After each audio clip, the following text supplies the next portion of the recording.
Hello everybody, my name's Phil. Welcome to Rebel Design Workshops.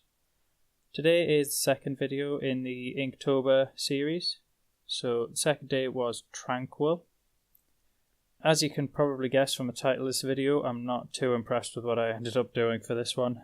It's my first time using the sculpt environment in Fusion 360, and there was a lot of things that I didn't know how to do. I've learned, again, a lot since doing this video, but at the time that I did it, I just didn't really have any clue how to use the sculpt environment properly, so you'll see that I'm bringing in extra shapes when I could have just extruded from the old one. But you have to bear in mind that I'm used to using CAD for engineering purposes, where everything's very precise and measured out. Tends to be very angular. There's not that many opportunities for you to use the sculpting environment in engineering unless you're trying to design something ergonomic or you're using biomimicry or some other form of design that involves making things look natural. So I really struggled to get it how I wanted it to be. And I'm not going to try and keep you out of the loop on this one. I'm just going to tell you straight off. I'm drawing a rabbit, or at least trying to. So I've got the sphere in the middle to use as the body. Then I've got a sphere on the top to use as the head. And then I've brought in two spheres to use as like the tops of the back legs. But I do delete them and start it again later on because of the way that I end up going with the design. So I'm at the point now where I'm trying to bring the ears out, and this is because this is the first time I've used sculpt environment and I haven't really looked at any tutorials or anything at this point. I don't know about all of the commands. You can use Alt, and it's one of the most powerful tools in there, the Alt key on the keyboard, to allow you to create new faces to extrude from. I didn't know about that when I did this, so I used Subdivide a lot, and Subdivide doesn't really help. It gives you a smaller area to work with, but it'll still pull up the sides around it. And you'll see here when I'm trying to do the ears, I've tried to pull out just an edge, but it didn't look right, and it ended up pulling the head out, so the head was pointy. So I used Subdivide instead, which gave me more surface to work with, so when I pulled it out, it didn't pull as much of the head up. But I should have just used Alt and created a new extrusion and pulled that out rather than messing around with these extra points, these extra subdivided faces. It works out okay, and I do get something that kind of looks like ears, but it's not great. And when I get to a point later on where I'm trying to make the inside of the ears, I really struggle with that bit, and I end up doing it in a very odd way, but you'll see that when we get to it. So I've done the ears, and I've tried to make it look like there's one sticking up a little bit further than the other, and now I'm trying to make the inside of the ear where it goes like concave. And again, because I don't know about the Alt command, I'm struggling here, and I end up subdividing a lot. And then when I come to edit the form, I use the edit form as normal, and I edit the vertices, only because that gives you a little bit more control rather than using the faces, and where the faces pull quite a lot in. If you use the vertices, you can get away with this method. It just doesn't look great, and it tends to be a bit uneven, which you'll see when I do mine.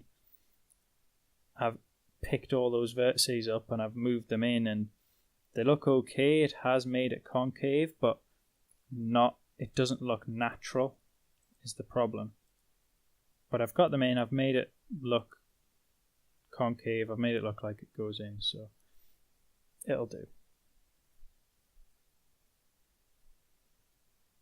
I'm now just moving the body around a little bit, stretching it out, trying to get it to look like a proper rabbit body rather than a big ball. Although rabbits do quite often look like balls when they're sitting and relaxing. They tend to squish themselves in. But I'm just trying to get this to look a bit more like a rabbit lying on its side, because the prompt is Tranquil, so this is going to be a sleeping bunny. Now I'm starting on the eyes. I've brought in a sphere, and because this rabbit's going to be sleeping, what I wanted to do was to give it eyelids. When rabbits sleep, they don't tend to fully close their eyelids, so I wanted to leave them a little bit open,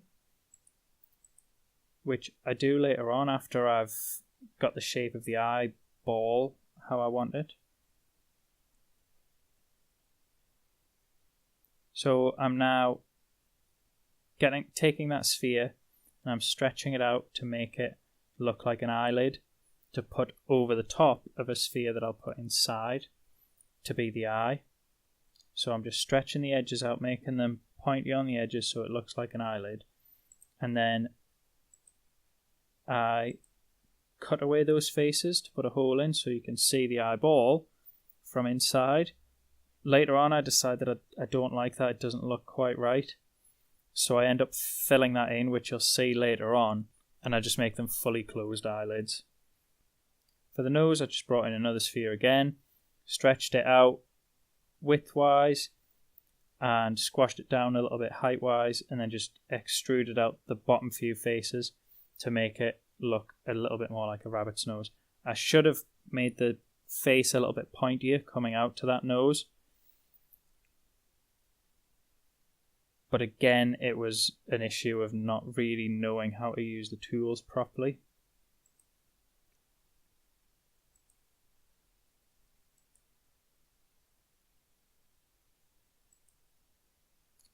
So now I'm just flattening the bottom out so that the bottom of the rabbit looks flatter, because their underbellies shouldn't be fat, they should be quite lean and thin, and they get that rounded shape mostly from the shape of the skeleton, not from fat.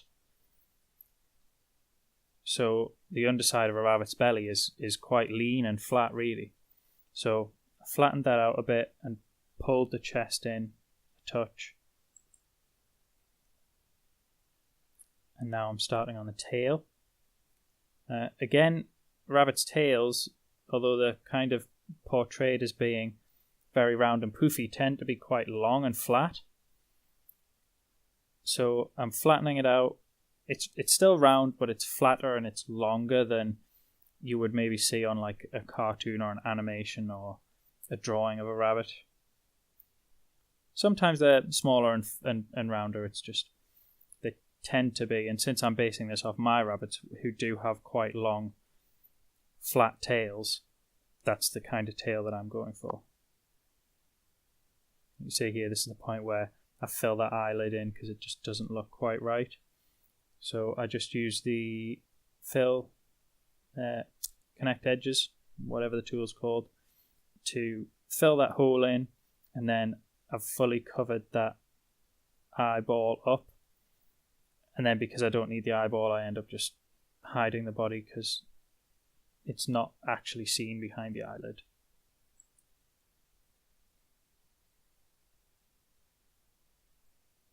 So I brought in new spheres to use as the back legs, and I'm just stretching them and trying to get them look right, making it so that they're not sticking out too far from the body, but that you can just make out the definition of that thigh muscle, because rabbits have got big thighs, big strong legs.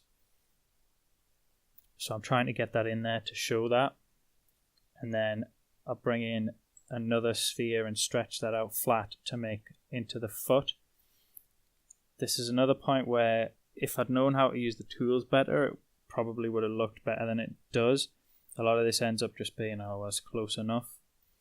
And this is probably the worst case of that, it's close enough, because I used the bridge tool and I messed around with the bridging tool for ages, but I cut that out because I didn't think you would want to see half an hour of sped up footage of me messing around with the bridging tool. But I did end up getting it to bridge kind of. It's bridged part of the foot to part of the thigh, but it doesn't look great if you look up close. If I was going to do this again, I would do most of these as a single shape and just bring extrusions out from them. If I'd done that, I would have been able to get this foot looking much better, and I would have been able to put a lot more detail into it, and probably even put claws in, nails rather, let's not call them claws, because rabbits have got quite sharp nails and they've got quite well defined toes underneath all of their fur, and I could have made that a bit more obvious if I'd used the sculpting tools properly and extruded out from it. But for this, it's just thigh, foot, little braid, done.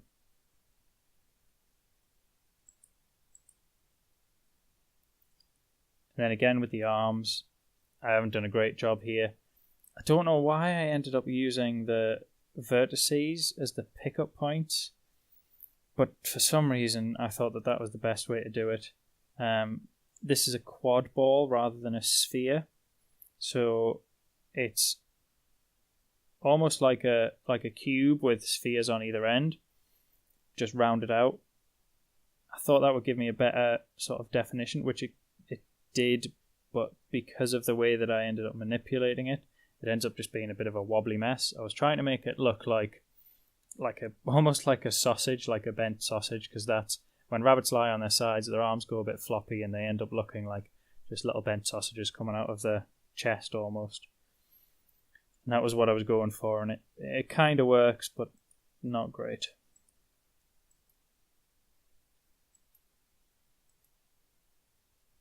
Can you tell that I'm not too pleased with this design? Yeah, it's not great. I think I might end up redoing this one at some point because I'm honestly not too happy with how it turned out. So I had an error when I tried to finish this form on one of the ears, where because of how I had edited that form, the ear folded over itself and had two faces intersecting with one another. Because of that, it couldn't take this form and turn it into a proper shape, into a 3D object, a B-rep as it's called in Fusion 360. Without being able to make it into a B-rep, I wouldn't have been able to make it into an STL file, so I wouldn't have been able to print it or do anything with it really after this point. So I had to go back in and modify that to get it flattened out, so it's not overlapping with one another. And then once I had the rabbit done, I used the create function to create a square, a box, and then I've modified that to make it look like a pillow. I don't know why I chose to put so many faces on this, but I've got loads of faces on it, and really I should have only had a few. It would have made it look more naturally like a pillow. But anyway, I put loads of faces on it, and I've extruded some of them in, pulled some of them out, and moved the corners out to make it look like the corners of a pillow that's been fluffed up. So this was, again, it wasn't supposed to be neat and nice and symmetrical. It's a pillow, so it's not supposed to be perfect. It's supposed to look natural. And then once I was happy with the shape of the pillow, I just moved it around so that the rabbit was sitting on it properly. I didn't bother doing the parts of the rabbit on the other side. I only did the side that's going to be visible because I'm actually pushing it all the way into the pillow so that you're not going to see half of the rabbit anyway. So by doing that, I've meant that I didn't need to model or mirror one of the legs, one of the eyes, and one of the arms. I could just do one of each. And then I did do a render, but the render's not great. I ended up just doing blue cloth on the pillow and brown cloth on the rabbit.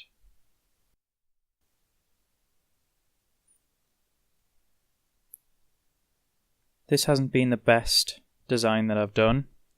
There are some other ones that are coming up that are a bit better now that I've kind of got my head around the tools. I hope you still enjoyed it though. If you have a look on my Instagram at rebel_eng, I will put a full render on there so you can see it when it's all done.